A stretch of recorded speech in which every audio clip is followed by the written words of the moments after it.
Okay, what's up guys?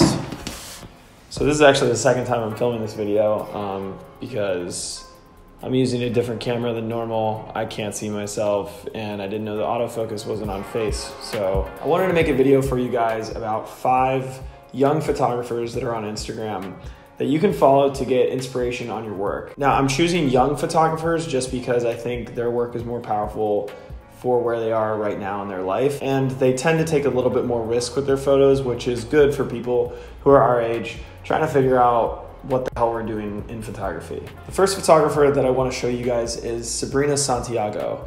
I'll have all the links below for all of these people, so don't worry about memorizing their names or anything. She's a co-founder of Visceral Age. She's based out of, I think, East Village in Manhattan, but I'm not sure. She generally sticks to fashion and retro lifestyle portraiture, but she also does a lot of different abstract portraiture and street photography, which I think is pretty cool. Sabrina's use of color is probably my favorite thing about her photos. I think her palette is just amazing.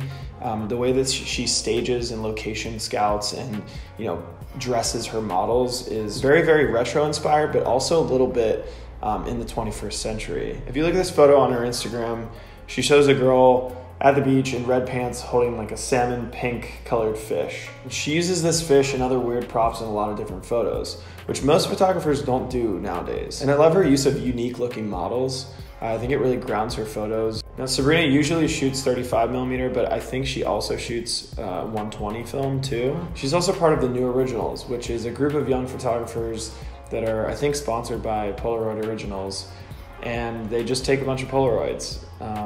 If you're familiar with Hunter Abrams and his work or any of the other photographers, it's a group of photographers who are standing against the norm, kind of doing something different. But she also tells the story of, like a real New York. I'm not sure if they're her film or on her phone, but she takes a lot of street photography of New York City, which I also find very interesting because they look like retro photos of New York City. She tends to shoot a lot on this roof that I think is in East Village.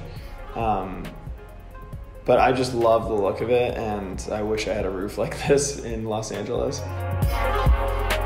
So the second photographer is Marella, but her bio on Instagram is, I like to make films, act, paint, and take photos. So specifically with Marella, I love her short films. If you want to check them out, they're on Vimeo. But I really love her self-portraiture. I think she really brings out something that people don't normally show in their self-portraiture, which is themselves.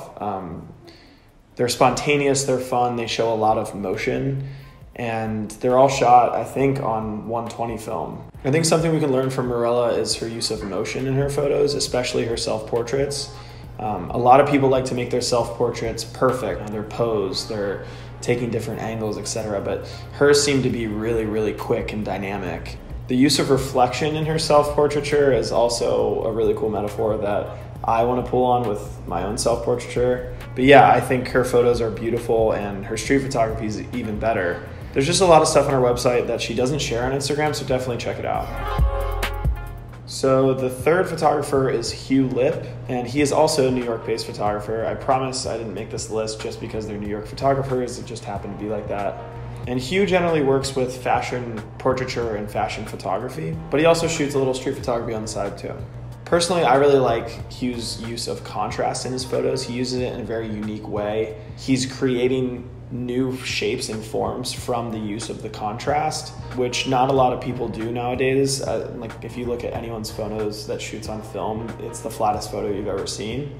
Everyone is doing that look right now. So it's kind of refreshing to see someone using high contrast photos when we don't typically see them. And then also Hugh Lip, if you go onto his website and look through his male portfolio, where they're wearing outfits that are generally not acceptable for men to wear. I really think that his portraiture of men is unique because he shows men in a very intimate and personal way. We tend to photograph men from a position of power, and I think it's really interesting and something I want to keep in mind when I'm photographing men next. Pose them in positions where typically you wouldn't see a man.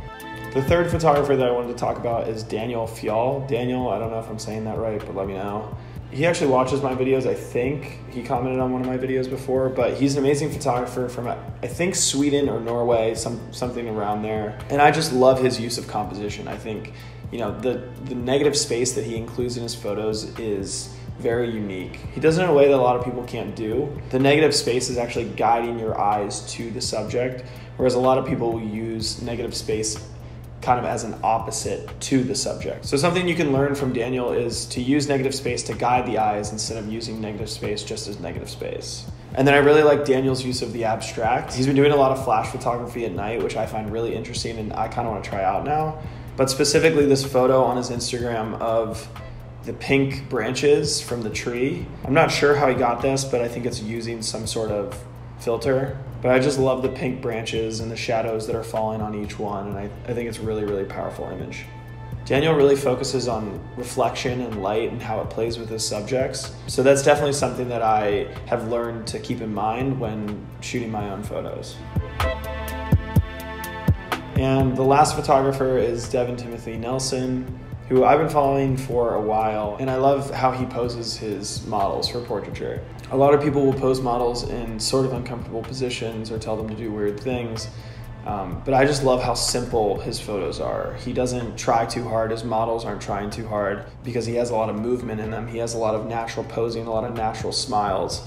And I think that's something that we forget to do when we're on shoots, especially when we're shooting film, is look for those moments where you can take a photo and maybe the model's not posed yet, but there's something there. There's some story that's there. It's really hard to focus on when you're shooting film because you only have 36 photos on the roll. You're trying to pose the model in a very specific way, but if you can slow yourself down, kind of take a step back and say, okay, like I'm gonna tell this person to walk forward and then I'll take the photo in between that, and not tell them, you might get something a little bit different than if you just told them to walk forward and you'll take a photo at the end. Okay, and that's it. So I'll be linking all of these photographers down below. Make sure to go check them out, give them some love on Instagram. If you guys want to keep up with me, I'm still in Los Angeles, I'm still transitioning, so I haven't been posting a lot of my own work on my Instagram. I've mostly just been taking photos on my phone, but I have some film that's going to be developed and coming out soon. So if you want to check that out, my Instagram is @JoshDavid.